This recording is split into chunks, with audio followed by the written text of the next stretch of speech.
Hello दोस्तों। आज हम कहानी पढ़ेंगे सूरज का सातवां घोड़ा। तो चलिए स्टार्ट करते हैं। कहा जाता है कि सूरज रोज उगता है, पर कुछ जगहों पर वह 7 बार उगने के बाद भी पूरा नहीं हो पाता। राजस्थान के थार रेगिस्तान के किनारे बसा एक छोटा सा गांव था, अर्कपुर। नक्शों में उसका नाम था, पर लोग कहते थे वो जगह जो जगह सूरज की 7वीं किरण को निगल जाए, वह गांव नहीं, एक श्राप है। अर्कपुर में सूरज का 7वां घोड़ा था। सूरज का घोड़ा क्या होता है? बुजुर्ग बताते थे, जब धरती किसी पाप को सहन नहीं कर पाती, तो वह सूरज से प्रार्थना करती थी। सूरज अपनी किरणों से धरती को चीरता है, और जहां धरती कांप कर खुलती है, उसे कहते हैं घोड़ा। पहला घोड़ा जीवन देता है, दूसरा शक्ति, तीसरा समय, चौथा मृत्यु, पांचवा स्मृति, छठा पाप और सातवां घोड़ा आत्मा को कैद करता है। अर्कपुर में सुबह नहीं आती थी। यह बात अजीब थी। पूरा देश जागता, पर अर्कपुर आधी नींद में रहता। यहां सूरज की रोशनी पूरी तरह उतरती ही नहीं थी। सुबह होती पर छाया बनी रहती, दोपहर होती पर ठंडक रहती, शाम होती पर अंधेरा पहले से मौजूद रहता,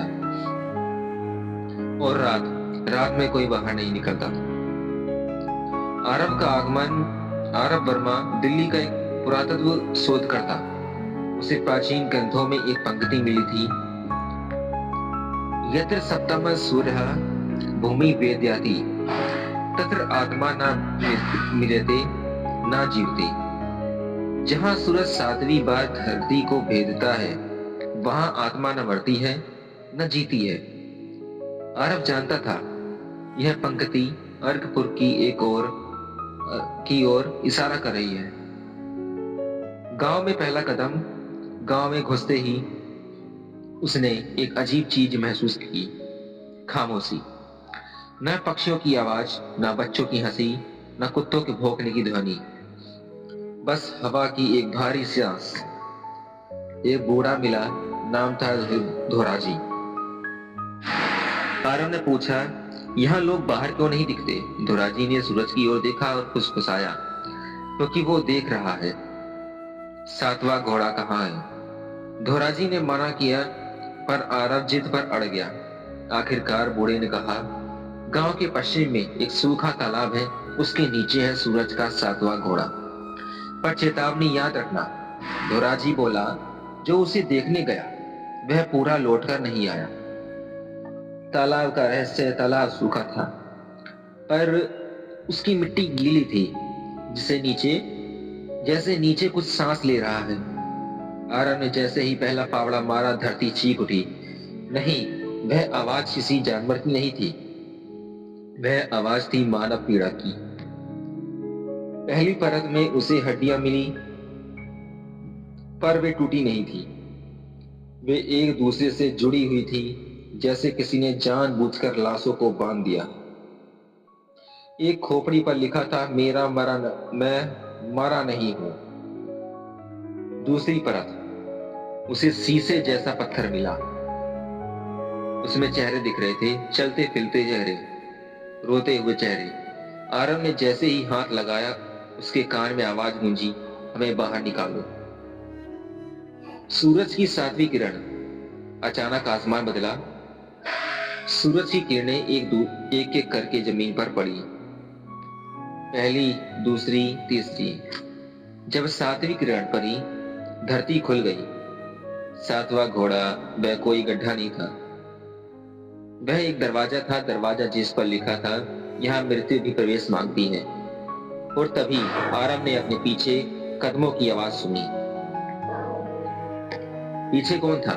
वह धोराजी था, पर अब उसकी आंखें सूरज जैसी जल रही थी। धोराजी बोला, तू देर से आया है आरव, हम 7 पीढ़ियों से इसे घोड़े को संभाल रहे हैं। सबसे बड़ा रहस्य, धोराजी ने कहा, 7वां घोड़ा श्राप नहीं है, यह कैद खाना है जिसका आरव काम उठा। धोराजी मुस्कुराया, उन आत्माओं का जो भगवान से भी पहले पैदा हुई थी। और तभी घोड़े से एक आवाज आई, सूरज थक गया है, अब तुझे जलना होगा। और आसमान में सूरज रुक गया।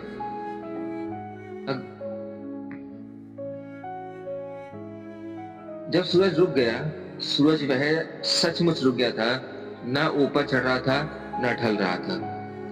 पूरा आकाश जैसे सांस रोके खड़ा था। आरव की आंखों के सामने सब कुछ धुंधला होने लगा।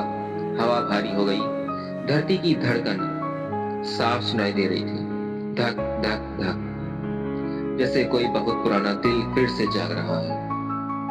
आरव ने पीछे मुड़कर देखा, धोराजी अब बूढ़ा नहीं लग रहा था, उसकी झुर्रियों जैसे पिघल गई हो, चेहरा कठोर, आंखों में अग्नि। आरव कांपते स्वर में बोला, तुम इंसान नहीं हो। धोराजी हंसा। वह हंसी इंसानी नहीं थी। इंसान हम तो पहले प्रहरी थे। धोराजी बोला, जब सृष्टि बनी, देवता आए, असुर आए, मनुष्य आए, पर उनसे पहले में वे आए। कौन? आरव ने पूछा। धोराजी ने 7 उंगलियां उठाई। 7 आत्माएं, ना प्रकाश की, ना अंधकार की, ना सृष्टि की, ना विनाश की। बहुत पहले, जब सूर्य को अभी सूर्य नहीं कहा जाता था, जब वह सिर्फ अग्नि का देव है, उसी अग्नि से 7 चेतनाएं निकली। वे नश्वर नहीं थी, वे अमर भी नहीं थी, वे इच्छा थी। और इस इच्छा सबसे खतरनाक होती है। आरव ने पूछा, उन्होंने क्या लिख लिया? धोराजी की आवाज भारी हो गई। उन्होंने समय को छू लिया। 7 आत्माओं ने भविष्य देख लिया, भूतकाल बदल लिया और वर्तमान को मोड़ दिया। राज्य गिरे, युद्ध बढ़ गए, सभ्यताएं नष्ट हुई, देवता डर गए। जब कोई मार नहीं सकता था तो उन्होंने कैद करने का निर्णय लिया। पर कौन कैद करता था उन्हें? उत्तर एक ही था, सूरज।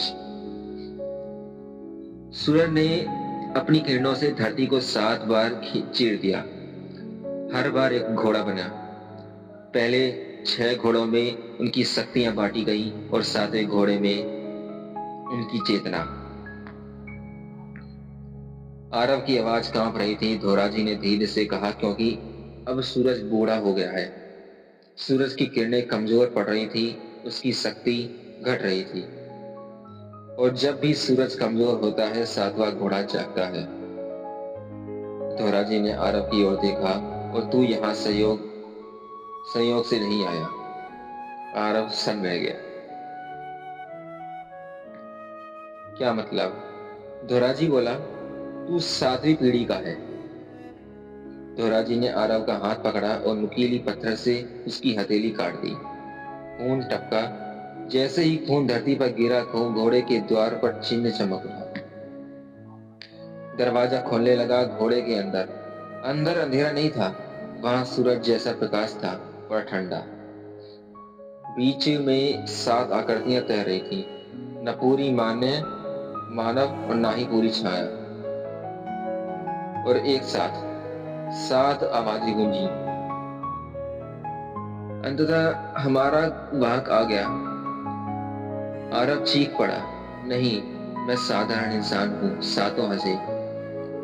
हर वाहक यही कहता था, हर 100 साल में एक ऐसा जन्म लेता है जो हमें बाहर ला सकता है। धोराजी ने सिर झुका लिया। मैं भी वाहक था, पर डर गया, इसलिए मैंने सेवा चुनी। पर तू डर नहीं रहा। एक आकृति आगे आई, हमें मुक्त कर दे और हम तुझे मृत्यु से परे कर देंगे। दूसरी बोली, हम अब तुझे समय दिखाएंगे। तीसरी, तू भगवानों से ऊपर होगा। आरव की आंखों में अपने माता पिता का चेहरा आया। उसकी मां की आवाज, बेटा, शक्ति नहीं, सच चुनना। अचानक आकाश से एक तेज आवाज आई, यदि 7वें को छोड़ा तो प्रकाश समाप्त हो जाएगा। सूरज खुद बोल पड़ा।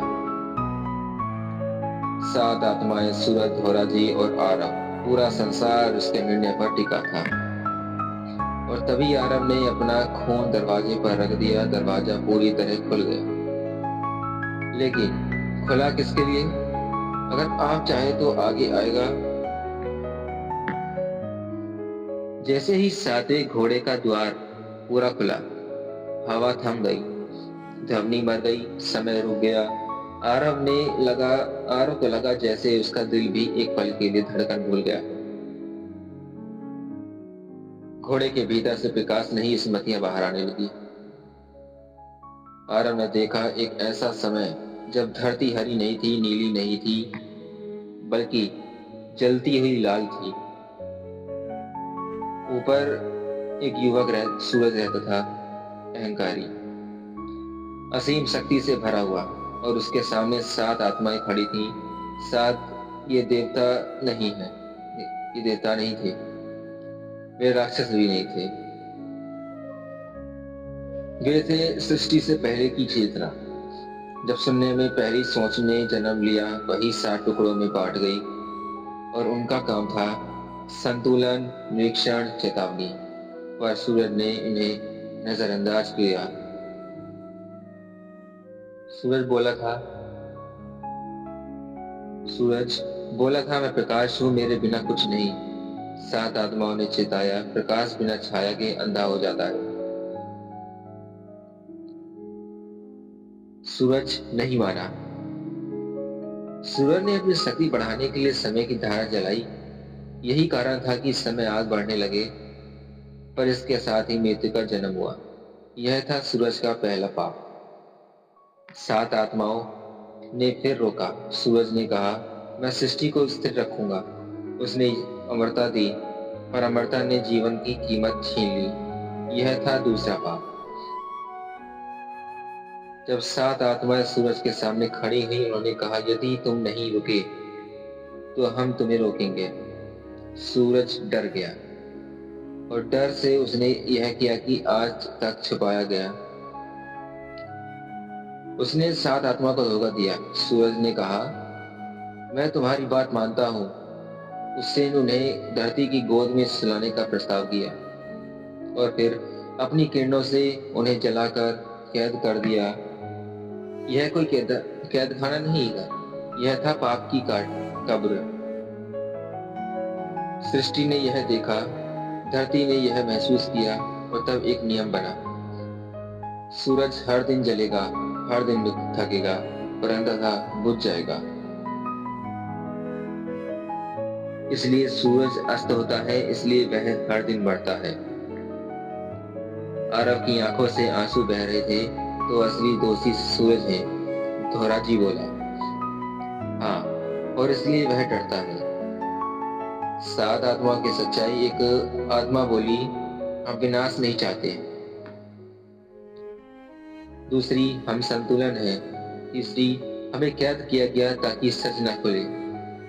धोराजी ने कहा, हर युग में एक इंसान जन्म लेता है जो सच देख सकता है। तू वही है। एक आत्मा आगे आई, यदि हम मुक्त हुए तो सूरज नहीं बचेगा, और यदि हम कैद रहे तो संसार धीरे धीरे मरेगा। आरव चिल्लाया, तो कोई समाधान क्यों नहीं? आकाश से कमजोर आवाज आई, क्योंकि समाधान बलिदान है। 7 आत्मा का एक साथ बोली। वाहक का धोराजी की आंखें भर गई। मैं डर गया था, पर तू? वह समझ गया। यदि उसने युवाओं को मुक्त किया तो सूरज नष्ट हो जाएगा, यदि नहीं किया तो संसार सड़ जाएगा, और यदि बलिदान दिया तो और भी सूरज की रोशनी पूरी तरह कांपने लगेगी। आकाश चला, आकाश लाल हो गया, और 7वां घोड़ा उसका नाम पुकारने लगा।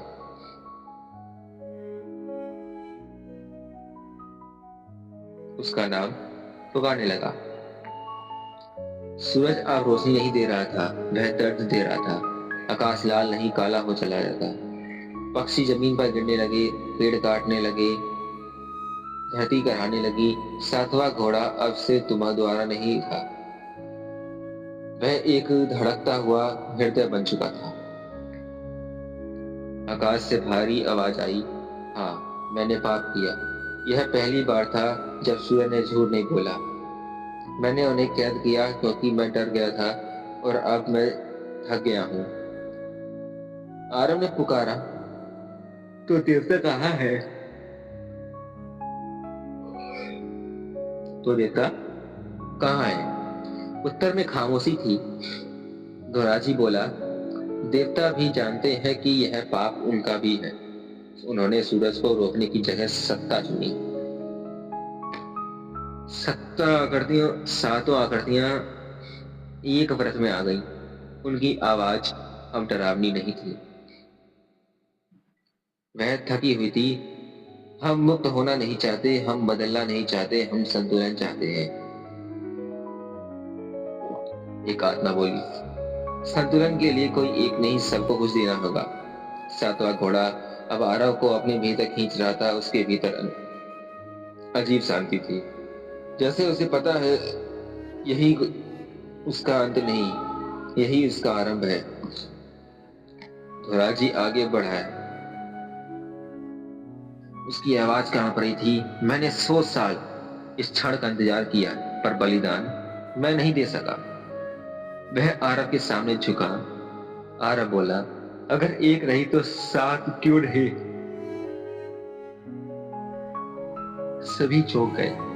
अगर एक नहीं तो 7 क्यों नहीं? सभी चौंक गए। आरव ने कहा, 7 आत्मा एक इंसान में नहीं, 7 इंसानों में बांटी जाए, प्रकाश बांटा जाए। सूरज की रोशनी हल्की सी चमकी। यदि ऐसा हुआ मैं कमजोर हो जाऊंगा। आरव बोला, और यही तुम्हारी सजा है। सृष्टि ने पहली बार मनुष्य की बात सुनी। 7 आत्माओं की चेतना बांटी गई। वे पूरी तरह मुक्त नहीं हुई, पूरी तरह कैद भी नहीं।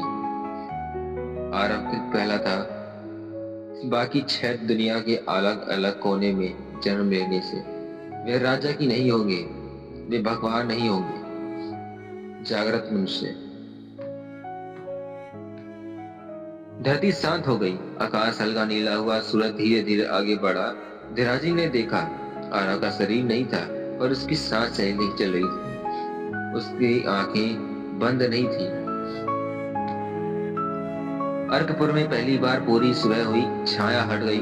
बच्चे बाहर आए, पर तालाब वह अब भी वहां था, शांत। धोराजी बुदबुदाया, यदि 7 जागे तो संसार बचेगा, यदि वे सो गए तो सूरज फिर पाप करेगा। अब केवल अंतिम भाग बाकी है। अर्कपुर अब नक्शों में भी था और लोगों के बीच में भी था। वह गांव अब अभिषिक्त नहीं कहलाता था, पर लोग कहते थे यहाँ सूरज ज्यादा सोचकर उगता है। धोराजी बहुत बूढ़ा हो चुका था। उसकी आंखों में डर नहीं था, वह प्रतीक्षा थी। मैं जानता था उसका काम पूरा हो चुका है। मरने से पहले उसने कहा, 7वां घोड़ा बंद नहीं हुआ, वह बदल गया है। दुनिया के 7 कोनों में अजीब घटनाएं हो रही थी। कहीं एक बच्चा भविष्य के सपने देखता था, कहीं एक थी स्त्री झूठ सुनकर बीमार पड़ जाती थी, कहीं एक साधु बनकर सूरज से बात करता था। यह एक दूसरे को नहीं जानते थे, पर वे जुड़े हुए थे। लोग पूछते, आरव भरमा कहाँ गया? कुछ करते वह मर गया, कुछ कहते वह पागल हो गया। पर सच्चाई किसी किताब में नहीं थी। वह अब तेज नहीं जलता, वह संयम से चमकता है। दिन छोटे हो गए, रातें गहरी। यह कोई दुर्घटना नहीं है, यह संतुलन है। एक पुराने ग्रंथ में एक नई पंक्ति उभरी, सूर्य सप्तवान नष्ट न प्रतवान, मानवा सप्तम ब्रह्म ज्यादा। सूर्य ने 7वें को नष्ट करा, मनुष्य 7वें को वहन करने लगा।